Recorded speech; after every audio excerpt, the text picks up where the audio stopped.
العاملان ليون إس كينيدي وكريس ريدفيلد يتعاونان في مواجهة تهديد غامض. يحاول ليون إنقاذ الدكتور تايلور من خاطفيه، بينما يحقق كريس في تفشي الزومبي في سان فرانسيسكو.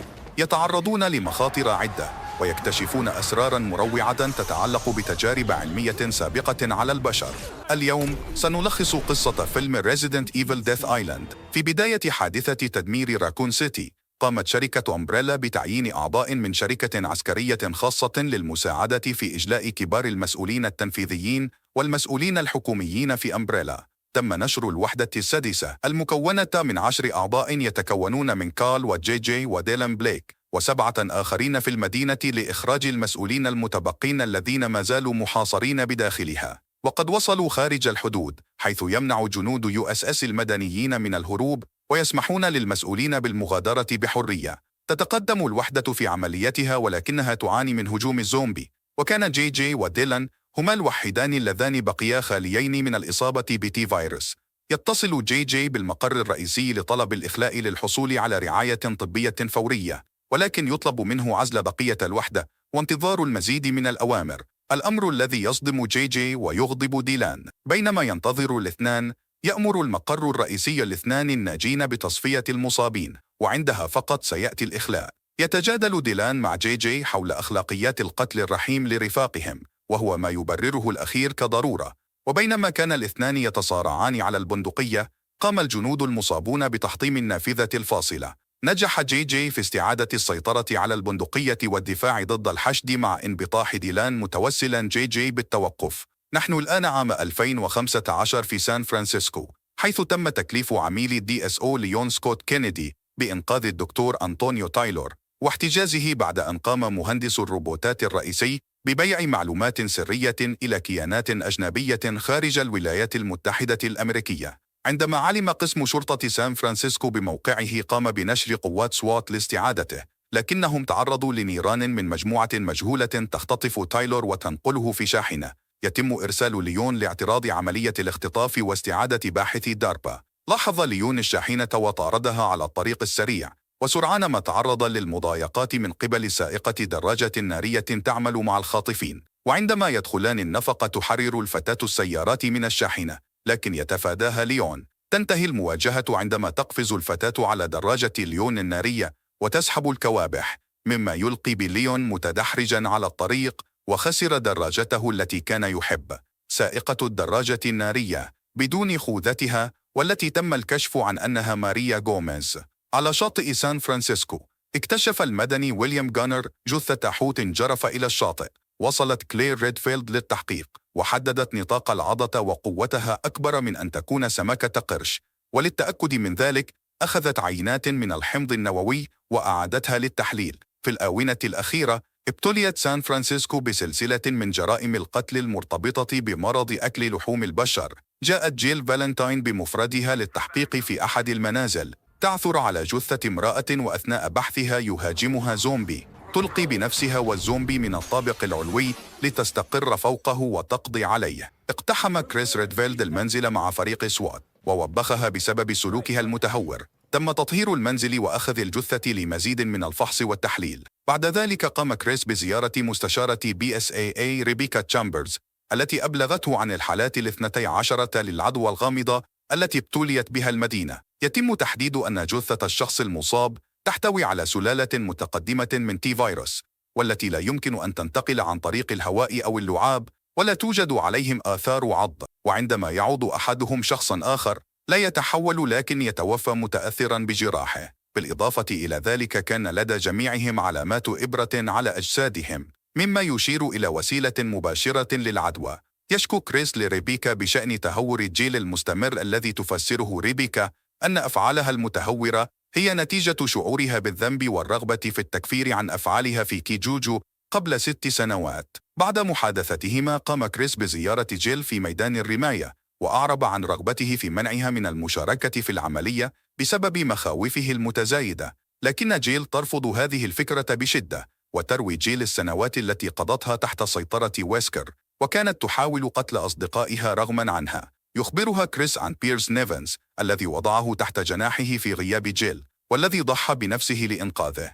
ومع استمرار الحرب على الإرهاب وأصبح الأمر معتادا، فإنهم يعانون من التراخي وعدم الحذر، ويشعر كريس بالقلق من أنهم سيفقدون أهدافهم قريبا. لكن جيل تنظر فقط إلى المهمة الحالية، حيث يتم إجبار الأبرياء على القتل، وتريد تقديم المسؤول إلى العدالة قبل أي شيء آخر. في منشأة سرية أسفل جزيرة ألكاتراز، يقوم ديلان وشريكته ماريا بفحص عمل الدكتور تايلور الأخير في تطوير نماذج أولية للأسلحة البيولوجية، ويأمران بنقلها إلى الإنتاج الضخم. يلعب ديلان مع تايلور من خلال لعب الروليت الروسية بمسدسه. كلاهما نجا، وأقنع ديلان أنهما مقدر لهما أشياء أخرى. في مختبر BSAA، يلتقي كريس وجيل مع كلير وريبيكا لمناقشة النتائج التي توصل إليها. تكتشف كلير أن الحوت كان يسبح حول محمية فارالونز البحرية الوطنية الكبرى، مثل العديد من الحيتان الأخرى التي اختفت مؤخراً. وبالمثل، فإن الحوت مصاب بنفس سلالة تي فيروس الموجودة في الجثث البشرية، مما يؤكد وجود صلة. ولحسن الحظ بالنسبة لBSAA، فإن هذه السلالة من تي فيروس تشبه بدرجة كافية السلالات الأخرى التي واجهها BSAA، ويجب أن تكون اللقاحات الموجودة كافية. في هذه الأثناء، يتوجه كريس والآخرون إلى جزيرة ألكاتراز متنكرين في هيئة سائحين. عندما وصل السائحون إلى الجزيرة، يهرب تايلور من خاطفيه ويختبئ. في هذه الأثناء، يرى ديلان دخول كريس وجيل إلى السجن. يقوم بتفعيل شيئا ما تطلق الإبر على السياح. يصور أحد المؤثرين على يوتيوب يدعى زاك كريس وهو يطلق النار على زومبي قبل أن يتحول هو إلى زومبي، ويهاجم المصور الخاص به. وسرعان ما يتحول المزيد والمزيد من الناس إلى زومبي، مما يجعل من الصعب حماية السياح غير المصابين. تقوم كلير بإحضار الأشخاص إلى الكافيتيريا بحثاً عن الأمان، لكنهم سرعان ما يبدأون في التحول. في هذه الأثناء، يتقاتل كريس وجيل خارج الزنازن بشراسة مع الزومبي، مدعومين بحارس مسلح واحد. يسقط الحارس في حفرة في المجاري، وتقفز جيل خلفه لإنقاذه، لكنه يتحول إلى زومبي لتقضي عليه جيل في النهاية. في هذه الأثناء، انتقل كريس إلى مستوى أعلى، حيث أطلق النار على الزومبي من نقطة أعلى. في هذه الأثناء، أطلق ديلان أخيراً نوعاً جديد من اللاعق مع الحمض النووي البرمائي للبقاء على قيد الحياة تحت الماء. بينما يشاهد ديلان كاميرات المراقبة، يفكر في إطلاق النار على نفسه مرة أخرى. في الفلاش باك، تخلص ديلان وجي جي من الزومبي، وعلى الرغم من تعرض جي جي للهجوم، يتقاتل الاثنان حول البندقية مرة أخرى، حيث يسعى جي جي إلى منع القتل الرحيم، ولكنه يستسلم أخيراً عندما تنطلق رصاصة من البندقية في ساقه. بالعودة إلى السجن، اكتشف كريس وكلير أن أجهزة الراديو الخاصة بهما قد تم التشويش عليها، ولا يمكنهم طلب الدعم. يناقشون المغادرة، لكن كريس يرفض لأن جيل لا تزال موجودة في مكان ما، وقد تكون في ورطة.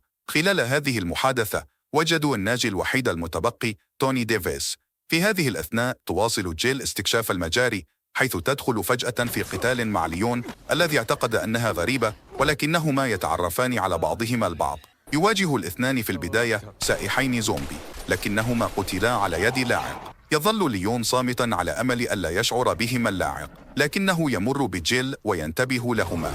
بينما يهرب الاثنان، يلاحظون المزيد من اللاعقين ويطلقون الرصاص عليهم.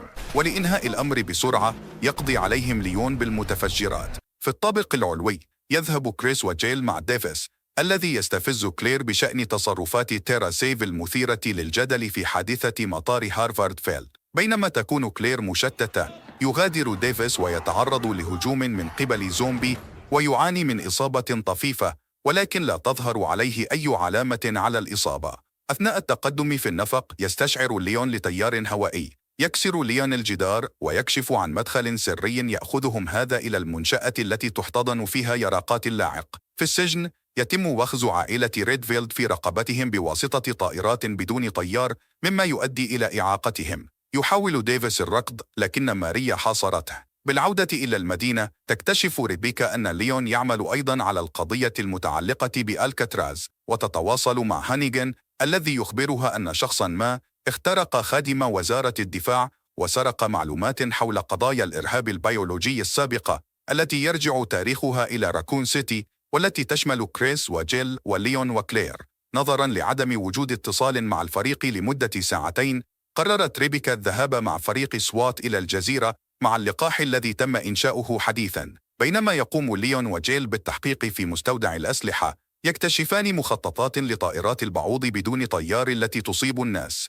يدعوهم ديلان إلى زنازين السجن، حيث يجدون زملائهم وديفيز الذي يعرفه ليون بأنه أنطونيو تايلور. باستخدام الطائرات بدون طيار، يصيب ليون بالفيروس. من خلال تقديم نفسه أكد ما أصبح واضحا الآن أن ديلان استولى على نقابة أرياس الإجرامية، ويريد أن ينشر البعوض لنشر التي فيروس في العالم كله. بينما تسعى ماريا للانتقام لمقتل والدها، يسعى ديلان للانتقام بسبب إحداث راكون سيتي واضطراره لقتل زميله، حيث يرى أن المدافعين عن العالم هم الطرف المذنب الحقيقي. ليون أفضل عميل DSO الذي يساعد في التستر الحكومي، وكلير من مؤسسة تيرا سيف الخيرية التي يسخر منها لأنها لا تفعل شيئا. كريس من BSAA، وهي منظمة فاسدة مملوكة لشركات الأدوية التي تنشر الحرب، ولكنه يسمح لجيل بالذهاب دون الإصابة.